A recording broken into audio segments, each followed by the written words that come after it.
Hello दोस्तों, राधे कृष्णा। तो चलिए सावन के तीसरे सोमवार की व्रत कथा सुनते हैं भगवान भोलेनाथ का नाम लेके। श्री शिवाय नमस्तुभ्यम, हर हर महादेव। आप सभी श्रोताओं को सावन के तीसरे सोमवार की ढेर सारी शुभकामनाएं। भगवान भोलेनाथ अपनी कृपा हम सभी भक्तों पे सदा सर्वथा बनाए रखें। इसी मंगल कामना से आज की कथा का शुभ आरंभ करती हूँ। आज सावन मास का तीसरा सोमवार है और कहते हैं कि इस दिन भगवान शिव और देवी पार्वती की कथा और सावन के सोमवार की व्रत की कथा को सुनने से अत्यंत शुभ फलों की प्राप्ति होती है। साथ ही यह मनुष्यों के सभी पाप और संकट कट जाते हैं तथा सभी मनोकामनाओं की पूर्ति भी होती है।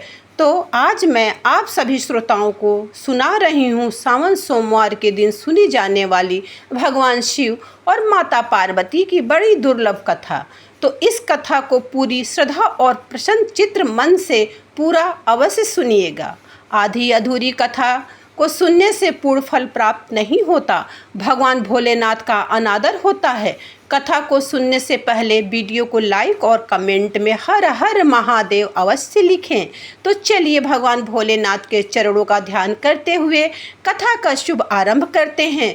सावन सोमवार की पौराणिक कथा के अनुसार अमरपुर नामक गांव में एक धनी व्यापारी रहता था। दूर दूर तक उसका व्यापार फैला हुआ था। नगर में उस व्यापारी का सभी लोग मान सम्मान करते थे। इतना सब कुछ होने पर भी वह व्यापारी अंतर मन से बहुत दुखी था, क्योंकि उस व्यापारी का कोई पुत्र नहीं था। दिन रात उसे एक ही चिंता सताती रहती थी कि उसकी मृत्यु के बाद उसके इतने बड़े व्यापार और धन संपत्ति को कौन संभालेगा। पुत्र प्राप्त की इच्छा से वह व्यापारी प्रत्येक सोमवार भगवान शिव की व्रत कथा पूजन करने लगा। सायंकाल को व्यापारी शिव मंदिर में जाकर भगवान शिव के सामने घी का दीपक जलाता।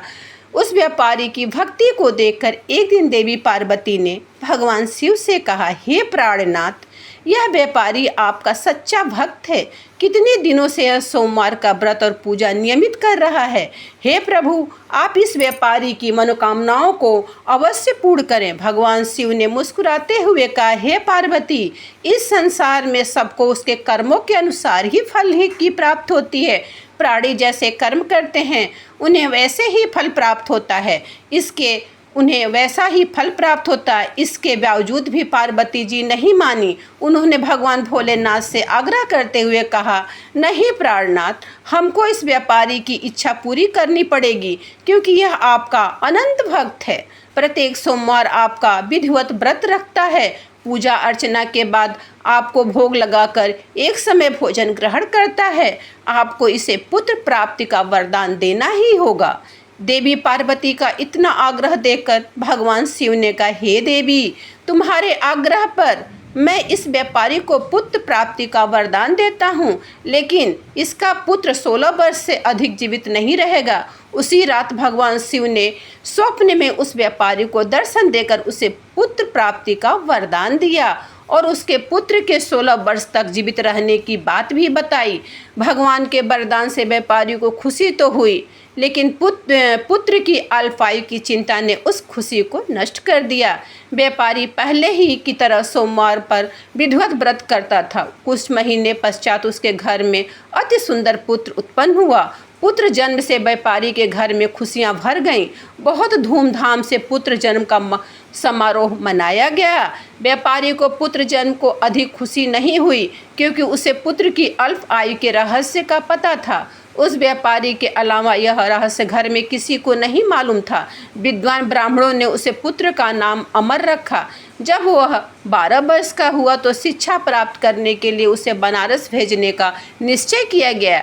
व्यापारी ने अमर के मामा दीपचंद्र को बुलाया और कहा कि अमर को शिक्षा प्राप्त करने के लिए वाराणसी छोड़ आओ। अमर अपने मामा के साथ शिक्षा प्राप्त करने के लिए चल दिया। रास्ते में जहाँ भी अमर और दीपचंद्र रात्रि विश्राम के लिए ठहरे, वहीं यज्ञ करते और ब्राह्मणों को भोजन कराते थे। लंबी यात्रा के बाद अमर और दीपचंद्र एक नगर में पहुँचे। उस नगर की राजा की कन्या के विवाह की खुशी में पूरे नगर को सजाया गया था। निश्चित समय पर बारात आ गई, लेकिन वर का पिता अपने बेटे के एक आंख से काने होने के कारण बहुत चिंतित था। उसे इस बात का भय सता रहा था कि राजा को इस बारे में पता चल गया तो कहीं वह विवाह से इनकार न कर दें, इससे उसकी बदनामी होगी। वर के पिता ने अमर को देखा तो उसके मस्तिष्क में एक विचार आया। उसने सोचा क्यों न इस लड़के को दूल्हा बनाकर राजकुमारी से विवाह करा दूं। विवाह के बाद इसको धन देकर विदा कर दूंगा और राजकुमारी को अपने नगर में ले आऊंगा।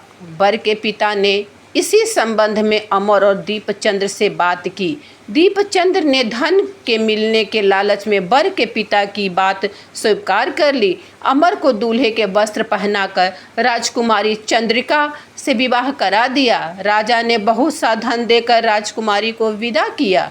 अमर जब लौट रहा था तो सच नहीं छिपा सका और उसने राजकुमारी को ओढ़नी पर लिख दिया कि राजकुमारी चंद्रिका, तुम्हारा विवाह तो मेरे साथ हुआ था, लेकिन मैं तो वाराणसी में शिक्षा प्राप्त करने जा रहा हूँ। अब तुम्हें जिस नवयुवक की पत्नी बनना पड़ेगा वह एक आंख से काना है। जब राजकुमारी ने अपनी ओढ़नी पे लिखा हुआ देखा तो उसे पढ़ा तो उसने काने लड़के के साथ जाने से इनकार कर दिया। जब राजा को जानकारी मिली कि काने राजकुमार के साथ उसकी पुत्री का विवाह नहीं हुआ है तो राजकुमार को महल में रख दिया गया। उधर अमर अपने मामा दीपचंद के साथ बनारसी पहुंच गया। अमर ने गुरुकुल में पढ़ना शुरू कर दिया। जब अमर की आयु 16 वर्ष की हुई तो उसने एक यज्ञ किया। यज्ञ की समाप्ति पर ब्राह्मणों को भोजन कराया, खूब अन्य वस्त्र दान किए। रात को अमर अपने शयन कक्ष में सो गया। शिव जी के वरदान के अनुसार शयन अवस्था में ही अमर के प्राण पखेरु उड़ गए। सूर्योदय पर मामा अमर को मृत देखकर रोने पीटने लगे। आसपास के लोग भी एकत्र होकर दुख प्रकट करने लगे। मामा के रोने विलाप करने से स्वर समीप से गुजरे हुए भगवान शिव और माता पार्वती ने भी सुने। पार्वती जी ने भगवान से कहा, प्राणनाथ, मुझसे इनके रोने की स्वर सहन नहीं हो रहा है, आप इस व्यक्ति के कष्ट अवश्य दूर करें। भगवान शिव ने कहा, पार्वती जी के साथ अदृश्य रूप में समीप जाकर अमर को देखा तो पार्वती जी से बोले, हे देवी, यह तो उसी व्यापारी का पुत्र है जिससे मैंने 16 वर्ष की आयु का वरदान दिया था। इसकी आयु तो पूरी हो गई है। पार्वती जी ने फिर भगवान शिव से निवेदन किया, प्राणनाथ, आप इस लड़के को जीवित करें, नहीं तो इसके माता पिता पुत्र की मृत्यु के कारण रो रो कर अपने प्राण का त्याग कर देंगे। इस लड़के का पिता तो आपका परम भक्त है, वर्षों से सोमवार का व्रत करते हुए आपको भोग लगा रहा है। देवी पार्वती के आग्रह करने पे भगवान शिव ने उस लड़के को जीवित करने का वरदान दिया। भगवान शिव के आशीर्वाद से कुछ ही पल में वह जीवित होकर उठ खड़ा बैठा। शिक्षा प्राप्त करके अमर अपने मामा के साथ अपने नगर की ओर चल दिया। दोनों चलते हुए उसी नगर में पहुँचे जहां अमर का विवाह हुआ था। उस नगर में ही अमर ने यज्ञ का आयोजन किया। समीप से गुजरते हुए नगर के राजा ने यज्ञ का आयोजन देखा तो राजा ने अमर को तुरंत ही पहचान लिया। यज्ञ समाप्त होने पर राजा अमर और उसके मामा को महल ले गए और कुछ दिन उन्हें महल में रखकर बहुत सा धन और वस्त्र देकर राजकुमारी के साथ विदा किया। रास्ते में सुरक्षा के लिए राजा ने बहुत से सैनिकों को भी साथ भेज दिया। दीपचंद नगर में पहुंचते ही एक दूत को घर भेजकर अपने आगमन की सूचना भेजी। अपने बेटे अमर के जीवित वापस लौटने की सूचना से व्यापारी बहुत ही प्रसन्न हुए। व्यापारी ने अपनी पत्नी के साथ स्वयं को एक कमरे में बंद कर रखा था। भूखे प्यासे रहकर व्यापारी और उसकी पत्नी बेटे की प्रतीक्षा कर रहे थे।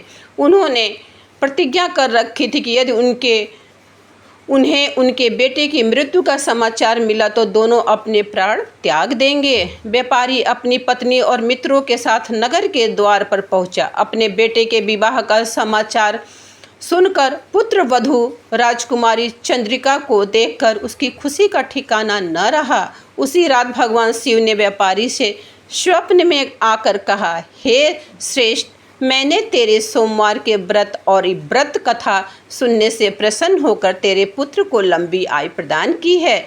भगवान शिव की बातें सुनकर व्यापारी स्वप्न में ही बहुत खुश हुआ और सोमवार का व्रत करने से व्यापारी के घर में खुशियाँ लौट आईं। शास्त्रों में लिखा है कि जो स्त्री पुरुष सोमवार का विधिवत व्रत करते हैं, व्रत कथा को सुनते हैं, उनकी सभी इच्छाएं पूरी होती हैं। एक बार प्रेम से बोलिए हर हर महादेव, जय माता पार्वती।